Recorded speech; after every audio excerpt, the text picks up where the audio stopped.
할렐루야, 2023년 5월 3일 수요일 말씀을 함께 나누려고 합니다.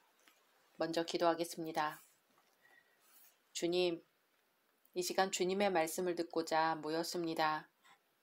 이 시간 성령님 임재하여 주시고 우리의 마음을 주장하여 주옵소서. 온전히 마음과 뜻과 정성 모두어 예배드리기를 원하오며 예수님의 이름으로 기도드립니다. 아멘. 오늘의 말씀은 사도행전 6장입니다. 그때의 제자가 더 많아졌는데 헬라파 유대인들이 자기의 과부들이 매일의 구제에 빠짐으로 히브리파 사람을 원망하니 12사도가 모든 제자를 불러 이르되 우리가 하나님의 말씀을 제쳐놓고 접대를 일삼는 것이 마땅하지 아니하니 형제들아 너희 가운데서 성령과 지혜가 충만하여 칭찬받는 사람 7을 택하라.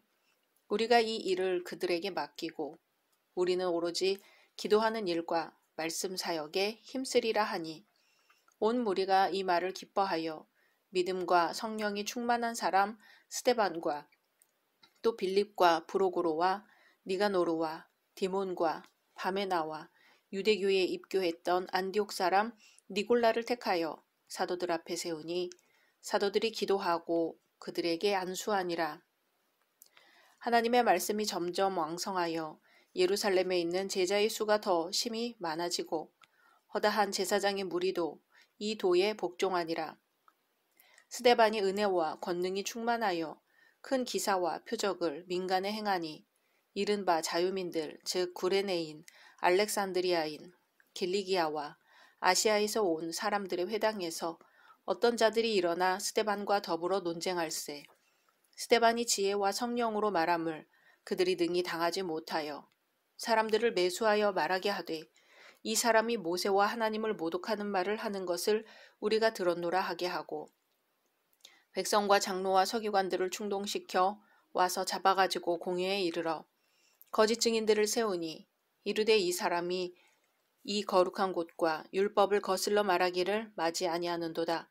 그의 말에 이 나사렛 예수가 이곳을 헐고 또 모세가 우리에게 전하여 준 규례를 고치겠다 함을 우리가 들었노라 하거늘 공회 중에 앉은 사람들이 다 스데반을 주목하여 보니 그 얼굴이 천사의 얼굴과 같더라.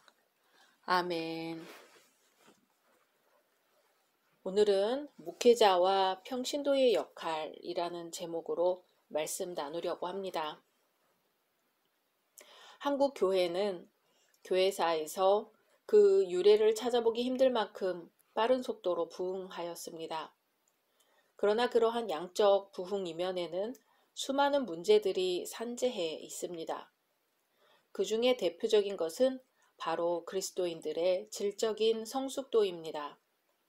그동안 교회는 양적인 성장에 치중한 나머지 그리스도 안에 거하게 된 많은 새 신자들을 제대로 양육하지 못하였고 그 결과 교회 생활에는 익숙하나 진정한 성도다운 삶이 없는 여전히 어린아이와 같은 성도들을 양산하게 되었습니다. 건전한 교회로 변화되기 위해서는 오늘날 교회의 모형이라 할 수 있는 초대 교회의 모습을 잘 살펴보아야 합니다. 특히 오늘 말씀은 오순절 성령 강림 이후에 예루살렘 교회가 양적으로 급격하게 성장하는 과정에서 생겨난 문제를 보여주고 있습니다. 초대교회가 겪던 모습 속에서 진정한 교회상을 생각해 보려고 합니다. 첫째, 목회자의 역할입니다. 오순절 성령 강림 이후에 예루살렘 교회는 그리스도를 영접하는 무리들이 기하급수적으로 늘어나고 있었습니다.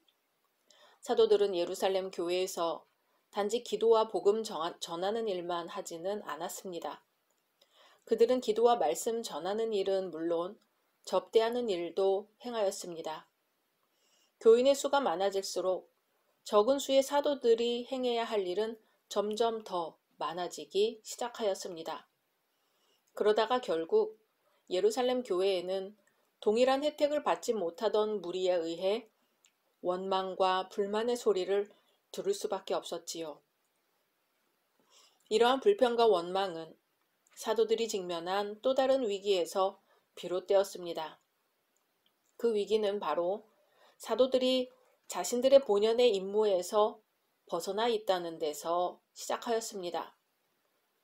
사도들은 갑작스럽게 늘어나는 교인들의 수많은 욕구에 부응할 수 없었으며 그 와중에서 예수께서 자신들에게 부여하였던 복음 전파 사역을 상실하게 되었습니다. 그 결과로 예루살렘 교회는 휘청거렸습니다. 사도들은 그 위기를 감지하고 자신들의 본연의 자세, 곧 기도와 말씀을 전하는 사역으로 돌아가야만 했습니다. 비록 오늘날 목회자들이 초대교회의 사도들과는 엄연한 의미에서는 차이가 있다 할지라도 말씀을 전하고 복음을 선포한다는 차원에서는 동일한 사역을 하고 있습니다. 오늘날의 교회를 돌아보면 목회자들이 상당히 바쁩니다. 일주일에 손가락으로 다 세기도 어려울 만큼 설교를 하는 것을 제쳐놓더라도 신방과 잡다한 업무로 인해 피곤한 상태입니다. 코로나 시대 이후 온라인 업무까지 하게 되어 기존 업무의 30% 이상 업무가 증대되었습니다. 초대교회의 현상과 같이 사도들이 갑자기 늘어난 교인들을 돌보느라 정신이 없었던 과정에서 헬라파 유대인들의 불만과 원망을 들을 수밖에 없었던 일이 오늘날 되풀이되고 있습니다. 현재 목회자가 기도와 말씀 전하는 사역에 충실하지 못할 정도로 바쁘고 여러 경무에 시달린다면 그러한 교회는 초대교회처럼 위기에 봉착하지 않을 수 없습니다. 사도들이 본문에서 기도와 말씀 전하는 일에 전부하기로 결단하였던 것처럼 우리 교회가 건전하고 진정한 모습으로 성숙하기 위해서는 그러한 결단이 요구됩니다. 목회자들이 교회를 위해 충분히 기도하고 말씀을 상고하고 연구하며 해석하여 교인들로 하여금 세상을 능히 이길 수 있는 능력과 힘을 부여하는 일에 전무할 수 있어야 합니다. 둘째, 평신도의 역할입니다. 예루살렘 교회가 양적으로 성장하자 12사도의 일손으로는 교회를 온전하게 이끌어갈 수 없게 되었습니다. 사도들은 기도와 말씀 전하는 일도 섬기고 보살피는 일도 제대로 하지 못했습니다. 그렇다고 해서 어느 하나를 온전하게 하기 위해서 다른 하나를 버릴 수도 없었습니다. 왜냐하면 두 가지 사역 모두가 하나님의 나라를 확장하는데 꼭 필요한 일들이기 때문입니다. 그래서 사도들은 자신들의 육체적 한계를 극복하고 교회를 온전히 세우기 위해서 자신들과 협력하여 공궤하는 사역을 감당할 평신도를 세웠습니다. 그들이 바로 오늘 말씀에 나오는 7 집사입니다. 7 집사들은 사도로 부름을 받지는 않았지만 사도를 대신해서 하나님 나라의 확장에 중요한 사역이었던 공궤, 즉 극진히 섬기고 살피고 대접하는 일을 맡았습니다. 여기에 건전한 교회에 중요한 원리가 있습니다. 하나님께서는 결코 사도들만의 교회나 평신도만의 교회를 원하지 않으시며 모든 그리스도인들이 하나님 나라의 사역에 참여하도록 부르셨다는 사실입니다. 예수님도 산상수훈에서 먼저 하나님의 나라와 그의 의를 구하라고 명하셨습니다. 그 일은 사도들에게만 주어진 명령이 아니지요. 사도들은 물론 모든 그리스도인들에게 주어진 명령입니다. 교회가 건전하게 성숙하며 하나님의 명령을 잘 수행하기 위해서는 초대교회가 7 집사를 세웠던 것처럼 모든 그리스도인들이 자신의 달란트대로 하나님 나라의 사역에 참여할 수 있어야 합니다. 그렇지 않다면 교회의 모든 일은 오직 목회자의 몫이 되고 경무에 시달린 목회자는 자신에게 부여된 임무인 기도와 말씀 전하는 일에 소홀해질 수밖에 없습니다. 셋째, 건전한 역할 분담으로 인해 생겨난 결과입니다.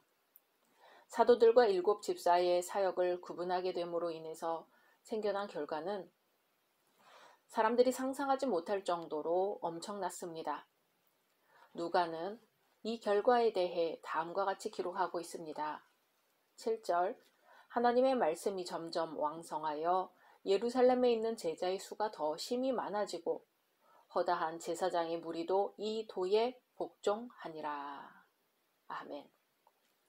공개하는 일에 참여하지 않게 된 사도들은 하나님의 말씀을 더 잘 전하게 되었고 그로 인해 심지어 제사장 무리들까지 예수를 영접하며 제자가 되었습니다. 또한 일곱 집사의 공개 사역은 나름대로 성공을 거둔 것 같습니다. 왜냐하면 말씀에 헬라파 유대인들의 불만이 더 이상 기록되지 않고 있기 때문입니다.